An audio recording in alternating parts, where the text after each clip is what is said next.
It's 1652 and the Dutch East India Company have just arrived at the Cape. Jan van Riebeeck and 70 other on 3 ships were sent to set up a garrison in order to properly conduct the spice trade with the East. This is the most southern part of the African continent. Very important to note that the Dutch East India Company were not the first ones to arrive at the Cape.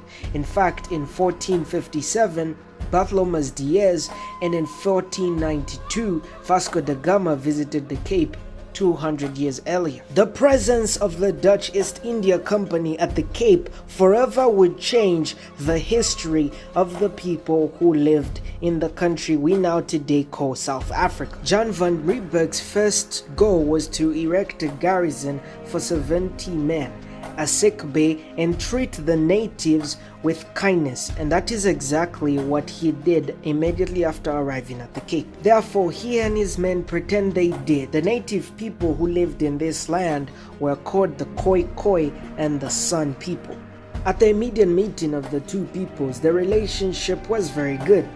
The Dutch on the inside were very disgusted by the very faces of the people that they found there, but they were told to treat them with kindness if they wanted to steal their cattle, land, and take over their entire country. But this was not at the immediate first thought. In the 1700s, the Dutch had realized how fertile the Cape was and how good of a strategic point it would be if they owned this point. Those people were highly intelligent. They only took from this planet what the planet had to offer. They understood what plants were medicinal, they understood what poisoned. If they killed a wild animal, that was considered sacred. If they took an eland, for instance, they'd be able to sustain a family of up to 7 on an eland for over 3 months. Not one. Trading between the natives and the Dutch had begun long ago, but the Dutch were secretly looking at and waiting for the perfect time to take over. Europe did not waste time seeing the potential that the Cape had. French, Germans, and English people quickly started moving at the Cape. After close to 300 years in South Africa, the Dutch, now known as the Boers, were ready for a complete takeover of South Africa.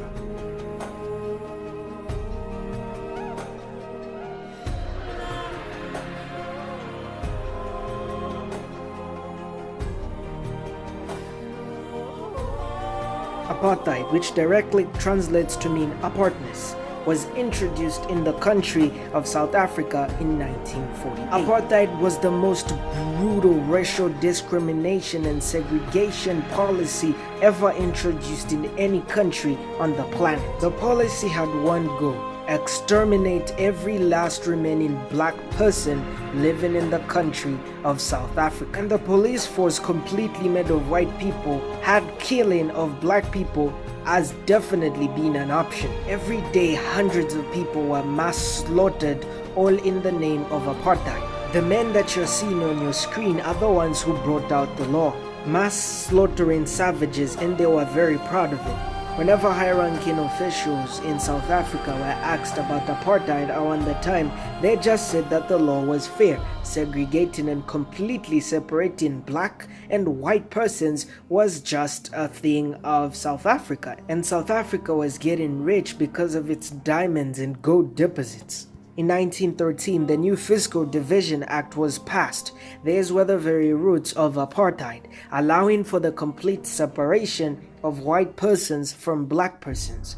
Later in 1948, the cabinet introduced more laws that could push in even more harsh segregation laws. These laws divided people into white, black, African, colored, or other Asian groups. By the 1950s, almost 92% of the land in South Africa was owned by white people, and the black people and other groups only owned 8%. South Africa was experiencing a lot of unemployment levels and very high crime rates due to people not having jobs and having to do other things in order to make some money. Afrikaners made it extremely clear no non-European people were allowed at places for whites only, and the white people in South Africa were living first-class world lives in a third world country. Anyone who ever dared to speak out on how racially upsetting and segregating the laws were in South Africa was killed by the government. Black people were forced to live in compounds and forced to work a lot of very hard labor and stressing jobs. Interracial marriages were extremely illegal at this time. And of course, no one apart from white people was allowed to take part in voting and election. There was also other laws such as the Race Classification Act, which classified people into whites, Indians, colored, and black at the bottom.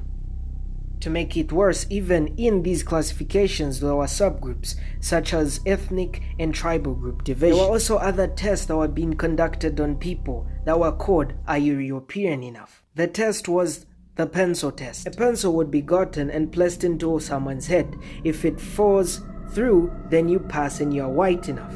But if a pencil is put and it's stuck, then you're not white enough and you must be colored or black. For black people to move around the country, they needed a pass. And without a pass, you are not allowed to move anywhere throughout the country. A lot of very brave individuals rose up against the system in South Africa at the time. And all the people of South Africa had mass support for these individuals. They spoke out for freedom for every person in the country. And with how brutal the police were in South Africa at the time, this was very brave of anyone to even speak out against the people that were in power. But the black South Africans had started to realize something that they had found was gold. The white supremacist power of South Africa was only running smoothly economic-wise because of the black labor. The black people and their hard-working labor was the backbone of the country of South Africa. And after they realized this, the government began mass slaughtering again.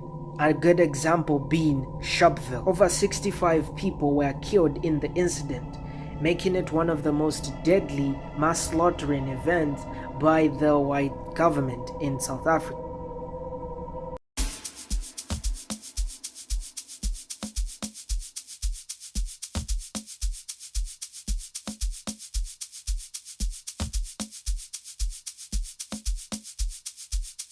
Feel that it is useless and futile for us to continue talking peace and non-violence against a government whose reply is only savage attacks on an unarmed and defenseless people.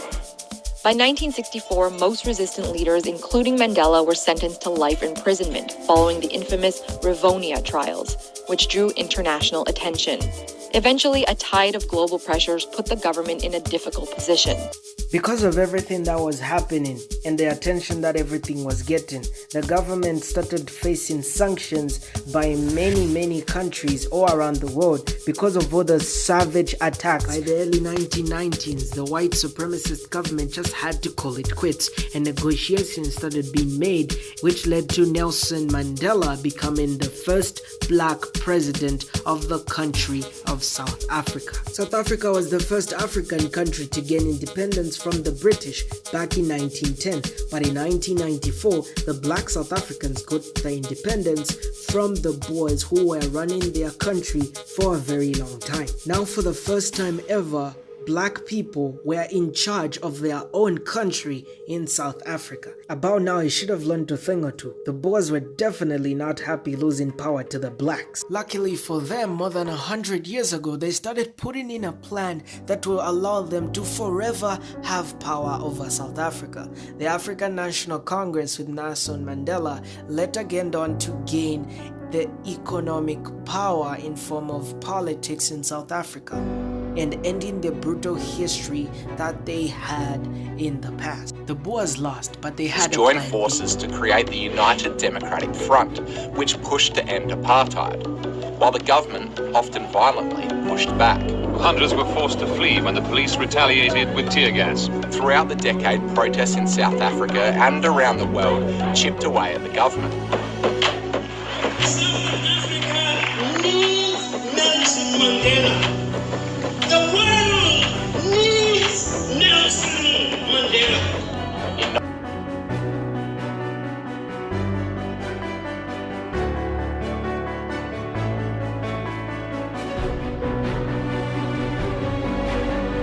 The Boers made a smart move. 100 years before, they started putting in a plan that would forever ensure their power in South Africa, and that's to do with land accommodation. Even though the blacks have the economy, the land distribution in South Africa still up to today is still very much in the hands of the white minority. A good example in Cape Town today. Cape Town is the oldest city in South Africa, its history stretching back as far as 1652. It very quickly established itself as a very major city on an international scale. By 1880, hundreds and thousands of racial groups started accommodating and living in a small area that they later called today District 6.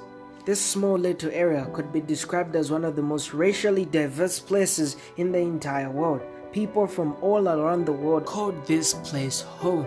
Today, the government only spends 0.4% on national budget for land reforms. And that is exactly what the Boers knew that the black people who would later be in power would do.